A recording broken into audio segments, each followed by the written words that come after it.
Many times, people will really be fearful of how they're going to cope with, say, Christmas or their loved one's birthday. And often the fear of how they're going to cope is worse than actually getting through the day. But it is difficult.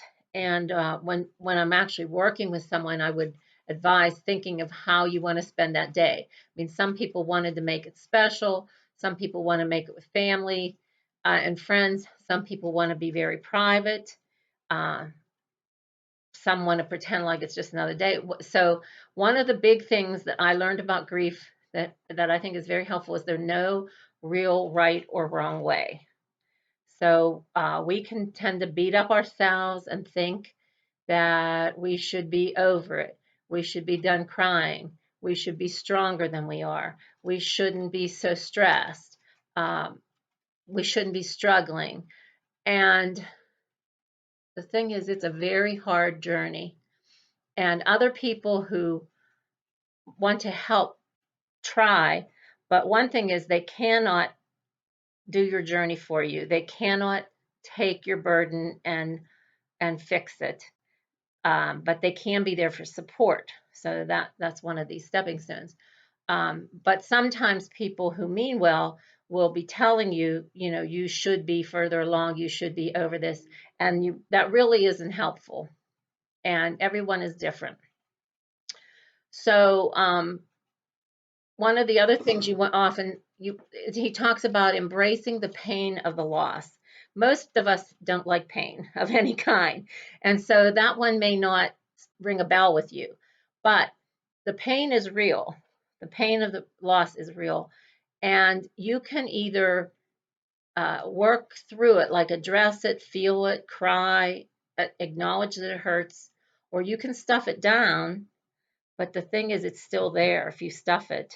And it could come out in other ways, in edginess, in depression, even physical symptoms. So I think it's really good to be able to express how you're feeling and have people that you can talk to.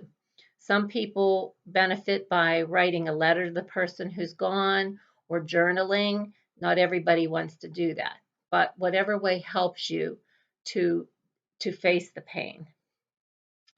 Um, Also, remembering the person who died, and I found that many people need to talk a lot about the person who died. When my first husband died, his mother wanted to talk about him often, and some of his siblings were a little bit tired of hearing about him over and over again. So I would go and visit her, and we would talk, and she would reminisce, and I would listen or share what I had to share. But that can be an important part of healing.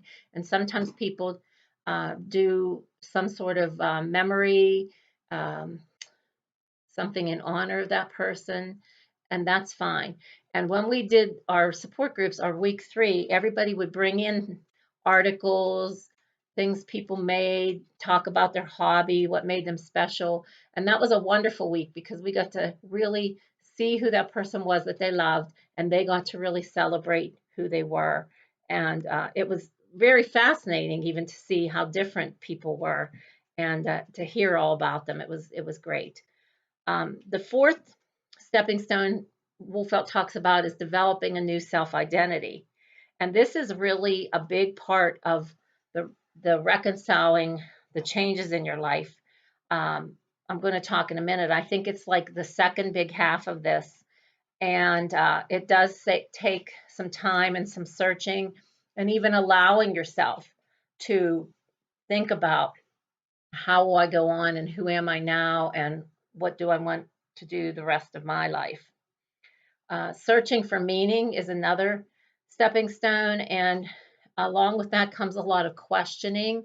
We may question why our loved one died, why the circumstances were what they were, where was God in all this. A lot of times we people might have some guilt. Often it's not really warranted, but people will feel it.